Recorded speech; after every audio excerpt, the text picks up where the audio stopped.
વિષયાનંદી જીવને પરમાનંદ અનુભવાતો નથી. પૂજ્ય શ્રી પ્રફુલભાઈ શુક્લ, ઉમરગામ તાલુકાના ધોડીપાડા સાંસ્કૃતિક હોલમાં ધારાસભ્ય શ્રી રમણલાલ પાટકર અને કથા કન્વીનર શ્રી વિજયભાઈ પાટકર દ્વારા આયોજિત પૂજ્ય શ્રી પ્રફુલભાઈ શુક્લની અષ્ટોત્તર સત્સમૂહ શ્રીમદ ભાગવત કથામાં આજે શ્રી કૃષ્ણ વિરહની કરુણ કથા અને રૂક્ષ્મણી કૃષ્ણ વિવાહ પ્રસંગ હર્ષ ઉલ્લાસ સાથે ઉજવાયો હતો. આ પૂર્વે નિત્યક્રમ અનુસાર દશાંશ યજ્ઞ સંપન્ન થયો હતો. સમસ્ત પાટકર પરિવાર દ્વારા પિતૃ પૂજન અને વ્યાસ તેમજ પોથી પૂજન થયું હતું. ભગવાનના ગોકુળ વિદાયની કથામાં વિશાળ સંખ્યામાં ભાવિક ભક્તો સજળ નેત્રે ભાવુક બન્યા હતા.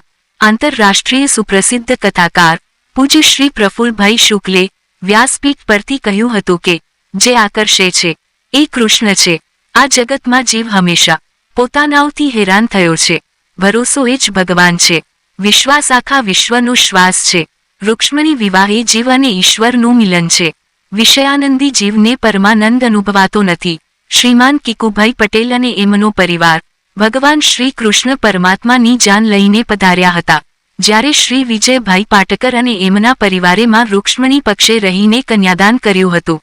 કલગામના શ્રી દિનેશભાઈ અને એમના પરિવારે મોસાળ પક્ષે રહીને મોસાળું ભર્યું હતું.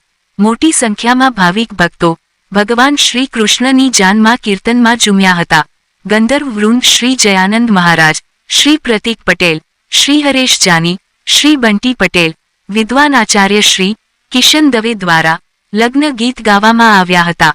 આજે કથાના મહાનુભાવ શ્રોતાઓ શ્રી મિલનભાઈ દેસાઈ, શ્રી યોગેશભાઈ, શ્રી પંકજભાઈ બોરલાઈવાલા, શ્રી અનિલભાઈ, શ્રી પંકજભાઈ, શ્રી પ્રભુભાઈ પાટકર, અંકલાશ ગામના આગેવાન શ્રી રઘુભાઈ, શ્રી દિલીપભાઈ ભંડારી, શ્રી શૈલેષભાઈ વશી, શ્રી દિનેશભાઈ ધોળી અને મહેમાનો પધાર્યા હતા, જેમનું સ્વાગત કરવામાં આવ્યું હતું. આવતીકાલે કથામાં સુદામા ચરિત્રની કથાનું વર્ણન કરવામાં આવશે અને કથાને બાપરે વિરામ આપવામાં આવશે. પ્રસ્તુતિ અભિનવ સુરત ન્યૂઝ ચેનલ. એડિટર પ્રકાશ પટેલ, સુરત.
ઉમરગામ વિધાનસભાના માનનીય ધારાસભ્ય શ્રી રમણભાઈ પાટકરજી અને કથા કન્વીનર શ્રી વિજયભાઈ પાટકરજી દ્વારા આયોજિત શ્રીમદ ભાગવતની કથા આ ખાલી કથા નહીં પણ મહાકથા બની ગઈ. 108 પોથીઓથી આ અષ્ટોત્તર સત ભાગવત જ્યારે ધોળીપાડામાં નિર્માણ થયું એનાથી ખૂબ જ લોક સમૂહની અંદર આનંદ પ્રસર્યો છે. એટલું જ નહીં પણ ગામડે ગામડેથી આવતા લોકો એમ કહી રહ્યા છે કે આ પાટકર પરિવારે જે અમને આ વખતે આ લાભ આપ્યો, આવો લાભ અમને જિંદગીમાં કોઈ આપ્યો નથી. બધા પિતૃઓની શાંતિ માટે, બધા પિતૃઓના મોક્ષાર્થે આ આયોજન થયું છે.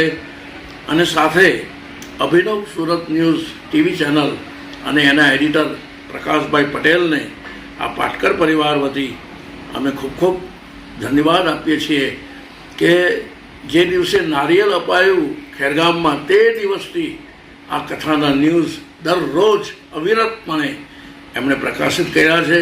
ઉમરગામથી અંબાજી અને અંબાજીથી અબડાસા સુધી આ અભિનવ સુરત ન્યૂઝનો પ્રસાર છે. એટલે ધોળીપાડાની કથાને અભિનવ સુરત ન્યૂઝે ઘેરે ઘેરે પ્રસાદ તરીકે પહોંચાડી છે. એ બદલ એનો આભાર વ્યક્ત કરીએ છીએ. માન્ય શ્રી રમણભાઈ પાટકરજી 2 શબ્દો ઉદ્બોધન કરશે.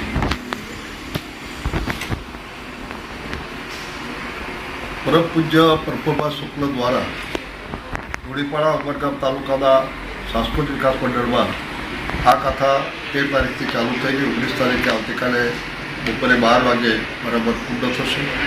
આ કથાની અંદર લાખો ભક્તોજનોએ એનો લાભ લીધો છે અને ભલે એ વાતનો આનંદ છે કે આ લાભ લેનારો માત્ર એક ગામના નહીં પરંતુ પૂરા ઉમરગામ તાલુકાના 54 ગામ અને 54 ગામોની અંદર દરેક ફળિયાના લોકો એ આવી પ્રસાદી લીધી છે, વસ્ત્રદાન લીધું છે અને સાથે સાથે ભક્તિમય વાતાવરણ જોડાયા છે. એ બધો આનંદ છે. આ પ્રકારનું એક વાતાવરણ બને તો સ્વાભાવિક સમાજની અંદર રહેલા બીજા દૂષણો દૂર થાય અને સમાજ ચુસ્તપણે ભક્તિમય બને અને સનાતન ધર્મનો જતન કરે. એટલા માટે પણ આ ભગવત કથા અમારા માટે ખૂબ મહત્ત્વનો ભાગ ભજવ્યો છે. હું આશા રાખું છું કે આ સમાચારને સુરતના એડિટર પ્રકાશભાઈ એ બહાર પાડી દરેક સમાજને જાગૃત કર્યા છે, તાલુકા જિલ્લાને જાગૃત કર્યા છે અને આખા ગુજરાતની અંદર સમાચાર જોવાને કારણે દરેક જગ્યા પરથી ફોન આવી રહ્યા છે. એનો મને ગર્વ છે. સૌને આભાર. શ્રી વિજયભાઈ પાટકર. પવિત્ર શ્રાવણ માસના પહેલા દિવસથી શ્રીમદ ભાગવત કથાનું આયોજન ચાલી રહ્યું છે. આજે 6ઠ્ઠા દિવસે પણ યજ્ઞ હાલમાં જ યજ્ઞ સંપૂર્ણ થયો છે અને હવે થોડી જ વારમાં કથા પણ પ્રારંભ થશે. એવી જ રીતે આવતીકાલે કથા 7મા દિવસે પ્રવેશી રહી છે ત્યારે કથા પૂર્ણ પણ થશે.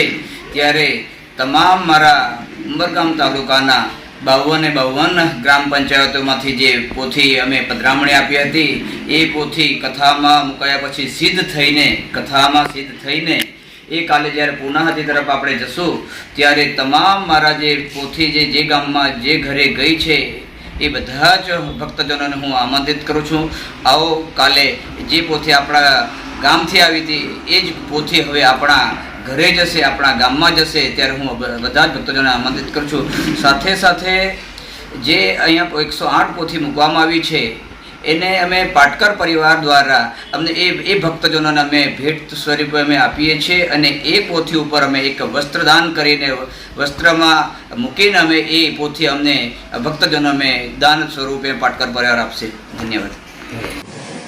આ કથાની અંદર જેનો પૂર્ણ સહયોગ છે અને સમસ્ત વ્યવસ્થા અને વહીવટ જેમણે સંભાળ્યો છે એવા અક્ષયભાઈ ઓઝા, જાંબુ બ્રહ્મ સમાજના અગ્રણી, ઉમરગામ તાલુકા બ્રાહ્મણ સમાજના આગેવાન અક્ષયભાઈ ઓઝા. જય શ્રી કૃષ્ણ સૌને. આજે અમારી કથાને 6ઠ્ઠો દિવસ છે અને લાખો લોકો શ્રવણ માટે આવે છે. શ્રવણ કરીને સાંજે જ્યારે મહાપ્રસાદ બી લઈને જાય છે. કોઈ પણ જાતની ધાંધા ધમાલ વગર નિર્વિઘ્ને આ કથા એટલી સરસ 6 દિવસ પસાર થયા છે અને 7મા દિવસે જ્યારે એમને વિરામ આપવાનું છે ત્યારે હજારો લાખો લોકો પોથી લઈને પાછા પોતાના ગામ અને ઘરે જશે. તો એ દિવસે પણ વ્યવસ્થા સચવાય નહીં એની બી સૂચના આપી છે અને લોકો દ્વારા ખુશી વ્યક્ત કરવામાં આવી કે બાપુએ શ્રાવણ માસમાં અમને જે પાવન કથાનું રસપાન કરાવ્યું. ખરેખર આનંદનો વિષય છે અને શ્રાવણ માસમાં આવું રસપાન કરવું જ જોઈએ. સદબુદ્ધિ સદવિચાર આવે એવી પ્રેરણા સાથે સૌને જય શ્રી કૃષ્ણ.